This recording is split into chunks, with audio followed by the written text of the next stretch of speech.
Work has been so stressful lately, so when Marcy told me about a meditation seminar and retreat coming to town, I jumped at the opportunity to just chill. I'm a pretty high-strung person normally. It can be really challenging, considering I work as a therapist. I can handle everyone else's huge life problems, but when it comes to me, when I'm drowning in paperwork, I feel really guilty trying to take a minute to breathe. I think that's probably why I picked up smoking again for the 5th time. It's been a few months, but every time I pick one out of my pack, I feel such profound shame. It's like a brand new failure every time.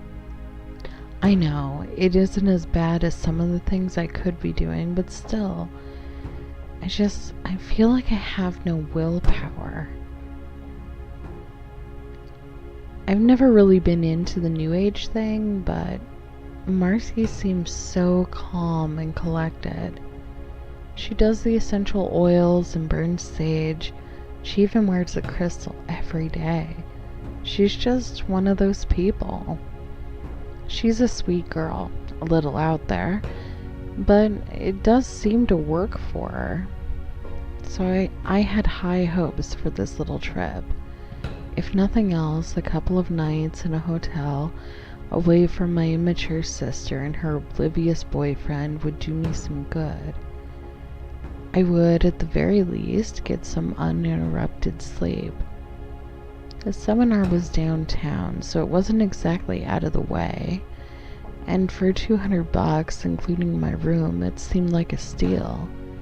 It didn't start until Friday, but I went ahead and made my reservation for Thursday night. Thursdays at the office were pretty slow, and Fridays most of my clients just called me and had their sessions over the phone. I guess that's how it works now. Everybody has anxiety and fear of meeting people in person, but over the phone or over the computer, it's easier somehow. Maybe we as a population view those things as a sort of disconnect. I will say that my clients that prefer Skype, phone calls, or text end up being the easiest. I don't need to try to pry information from them like I do with my in-person clients. I still make them come in, or I go to them for their medication visits. No one needs another person taking antidepressants they don't need, and it's just too hard to do that over the phone. You really need to be able to read someone's body language to gauge their need. Medication is the one place that everybody lies at least a little bit. Some people need more and want less. Some people want more, some don't want them at all, and some will lie their faces off to get their hands on even a few. I understand the lies though. Everybody wants an escape, even if it's a bad idea. I was hoping this could be my escape. Thursday came and went. My clients either canceled or called in to reschedule. This happens often when the sessions aren't medication related. I have my duffel bag in my car. I had been prepared basically since I decided to go. After grabbing a coffee, I drove to the hotel. It was a pretty mediocre place. Rich, overdone colors and a tremendous amount of windows. I could see the indoor pool. It was easily visible from the road and encased in glass. Just what I want. To go swimming and look out and see some creepy dude watching me, knowing there isn't anything I can do about it. I wasn't going to be swimming after all. I checked in and headed to my room. I was completely underwhelmed by it. It was little more than a queen bed and a coffee machine. I mean, it's fine. I didn't spend that much on the room, but I was hoping for a little more than this. This just didn't live up to my standards, but what did I expect? It was unlikely that one of the nicer hotels would be willing to host some sort of new age thing. I sniffed the air. It had a tinge of something. I wasn't completely sure, but maybe mold. I groaned and cracked open the window, which of course got stuck halfway up. I couldn't close it now, so I had to worry about that all night. I shook my head at myself. I was being too negative. I needed to relax, and stressing about details that weren't life-ruining was silly. That's exactly how people get themselves into serious complexes. I threw my shoes in the corner of the room and flopped on the bed. Dust flew around me. I coughed and opened the balcony door. I sneezed and sputtered. Ugh. How long had it been since somebody stayed in this room? At least that explained the musty smell. I had never been more thankful for my obsessive need to bring my fuzzy comforter and my pillow with me every time I traveled. I stripped the bed, except for the sheets, and laid out my blanket and pillow. Before closing the balcony door and trying the window again, it was stuck. I laid myself down, vowing to talk to the front desk tomorrow. It was cold in my room when I woke up. I looked at the phone. 5:15. I yawned and stretched, and the stink of dust still permeated my room. Annoyed, I got up and started the coffee maker. I took a shower and set up my laptop. The retreat was at 3:30 p.m., so I got some work done, had a nice lunch at the cafe down the street, before throwing on a set of sweats and walking down to the convention hall. The hall was big and open, with cushions lining the floor instead of chairs. People were seated on the floor, staring forward in silence. It was a strange sight.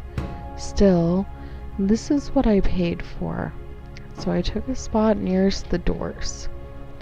If it was awful, I could always just leave and go take a nap instead. I was going to try. I promised Marcy I would try. I sat down and stared forward, breathing deeply, the way my yoga teacher insisted brings on the quiet release of stress and disorder. Not that I really believed any of that worked.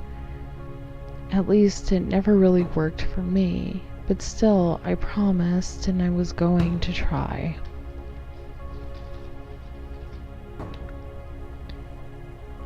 A man walked in and commanded the room. He wore his dark hair long and tied back. His face looked young, but his gray eyes looked wise. He wore a long white shirt tied at his chest, and comfortable-looking red linen pants. He wore no shoes. He wore colorful beaded bracelets and a calmly assured smile. A pretty blonde wearing a floor-length pink sundress followed him, carrying a large plush blue cushion, along with some other things. She laid the cushion in front of the room and he sat down. The girl took the closest space to him on the floor as she could. It was quiet for a few more moments as people filed in and took their places. A few moments of quiet. The blonde stood and lit several candles. She set one candle in front of each of us, and 5 or 6 on either side of the man at the front. She smiled softly and whispered a word to each of us as she set out our candle. Mine was peace. I couldn't hear the rest of our words. They may have been all the same, or maybe they were all just platitude words. Peace is what I needed, though. I took a deep breath and focused on the blonde as she moved around the room, placing candles and softly speaking. The man finally spoke. "Hello, seekers." His voice felt like caramel, warm and smooth, with a gentle sing-song quality. His eyes fell upon me as he spoke, and my body felt warm. It was like he was looking into my soul, into everything I am. It wasn't entirely uncomfortable.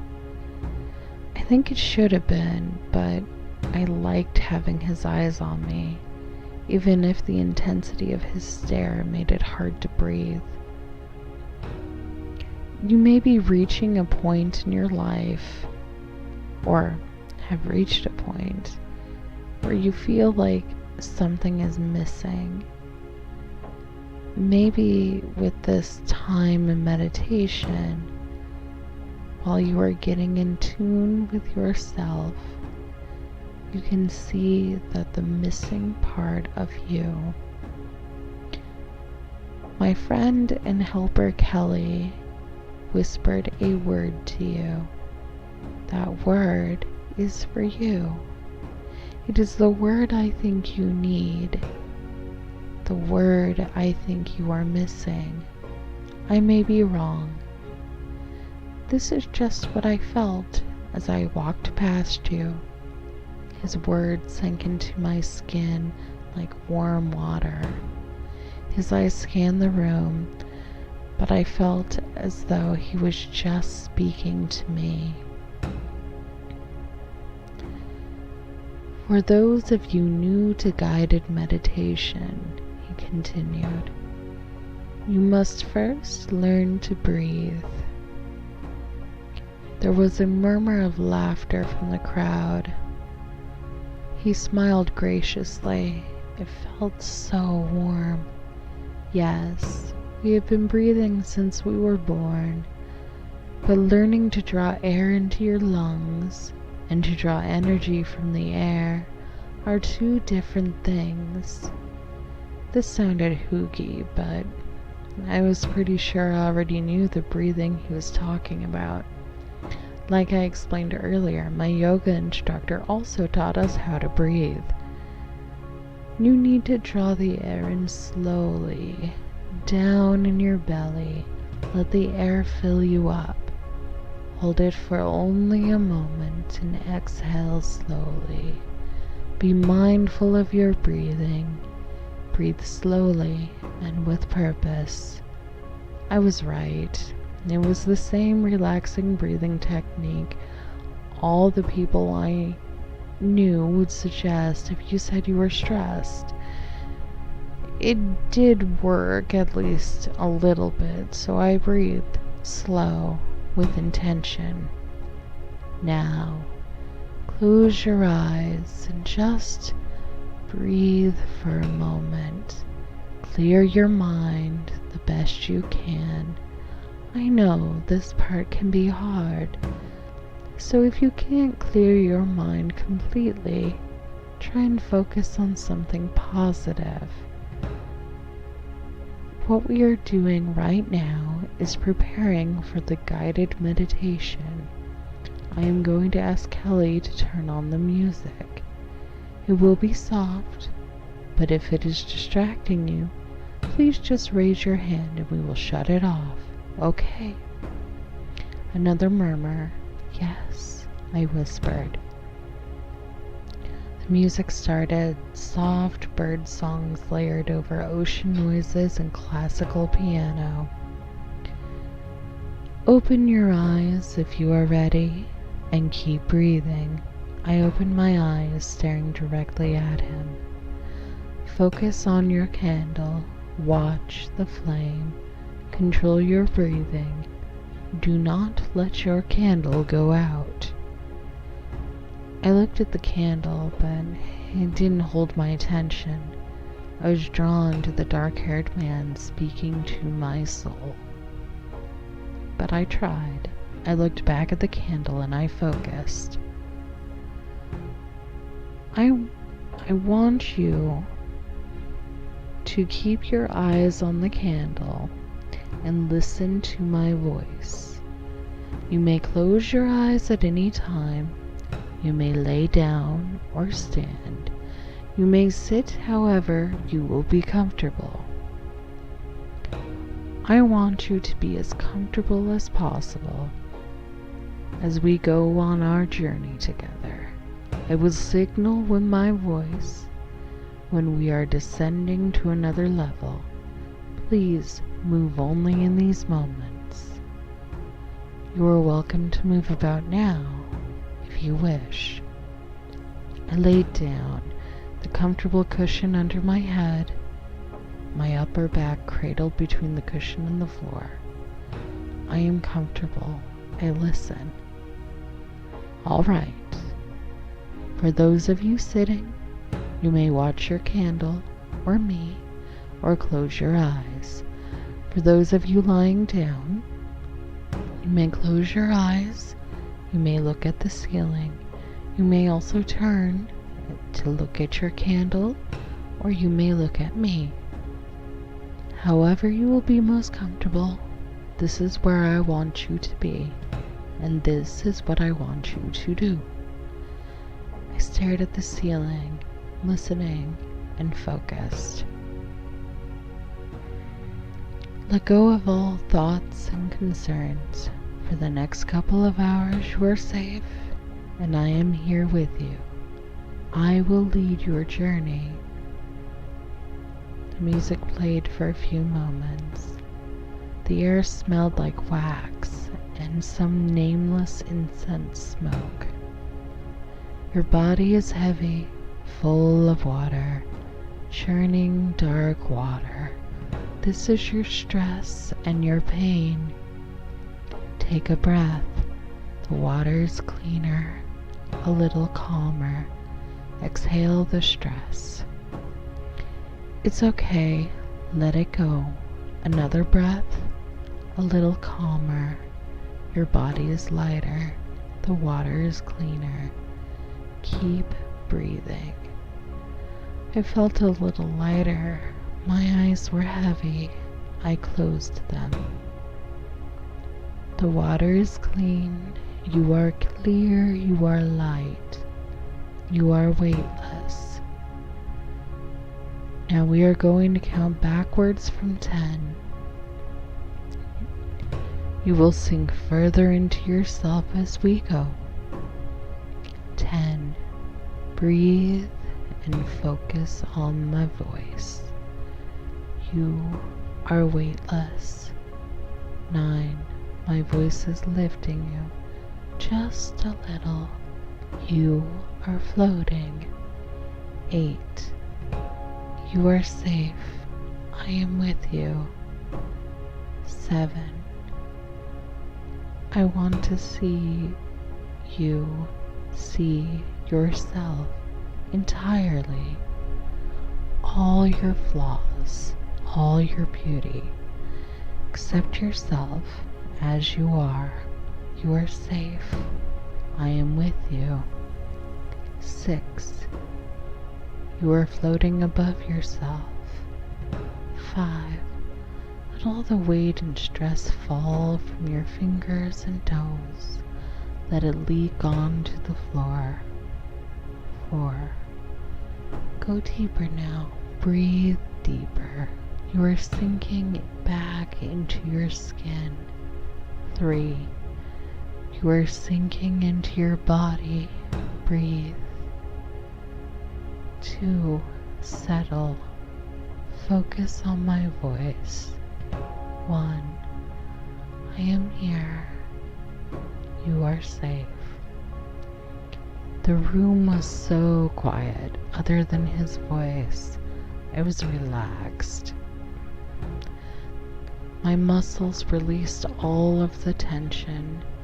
Everything felt loose and floaty. I slipped into a dream. I don't remember falling asleep, but before long I was dreaming about a red cabin in a forest. The forest looked burned, blackened. The cabin, however, looked new and bright. I walked to it. It was damp, with something sticky. Paint, maybe? I saw the guru inside.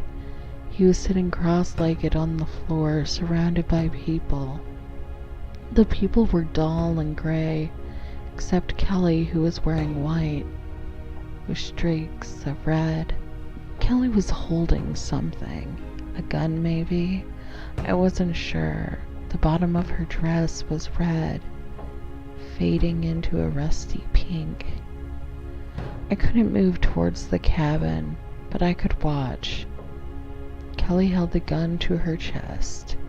It was silent, except for the guru's caramel voice. I couldn't make out what he was saying anymore. My eyes were glued to Kelly. I could hear my heart pounding in my chest. I watched Kelly take a deep breath as she pulled the trigger. Be as destructive as you wish here. You cannot die. The voice lulled. This was a nightmare. Men fought each other. A woman threw herself against a wall. Another woman chewed on her own wrists. Others sat in stunned stillness. Soon, though, everyone was covered in blood. Whether it was theirs or someone else's. Everyone except the guru. The guru remained spotless. My eyes stayed on him. You have been searching for something. Some sort of freedom. He spoke amongst the chaos, and all I could hear and focus on was him. I can give you that to you. If you are worried about your finances, I will help you. If you need a home, I will be your home. If you need peace, I will be your peace. All you need to do is follow me. Listen to what I tell you. I will show you the way. The world is a dim and depressing place. People are dying alone in the streets and in their mansions. People are hurting each other. People are murdering animals. People are destroying everything they love. Peace does not exist in this world anymore. But I can give you peace. I can give you safety. I can give you love and acceptance. I can fulfill all you need. You don't have to be alone anymore. You will have all you need. The scene around me became more and more gory. People were tearing each other apart, smiling gleefully as blood sprayed their skin and the room around them.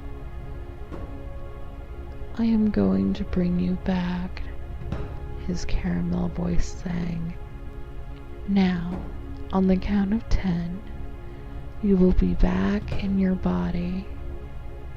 We will be in the same room together again. We will be able to commune and communicate. You will be able to follow me. 1, 2, 3, 4, 5, 6, 7, 8, 9, 10. I awoke shaking. My body and the cushion beneath me were damp with sweat. I didn't move, breathing as calmly as I could. For however long I was there, that other world, it could have been months. I could hear nothing but his voice. I saw nothing but terror in the calm serenity of his face. He He was the calm in the fear. Others were laughing hysterically. I stayed very, very still. People filed out. Screams were heard in the distance. I just wanted to go back to my dusty room. I was scared. He was the calm. My brain was jumbled and tangled. Was this the real world? He was the calm. Kimberlyn, come. We have work to do. I stood at his command. I looked at him, pristine beauty. He was the calm. He reached out his hand to me and I took it. He was the calm. We have another retreat 2 towns over. You will need to collect the candles and get the music and put the cushions in the car. I'll show you where it is. More screaming, more violence. He was the calm. Yes, Guru, I will follow you.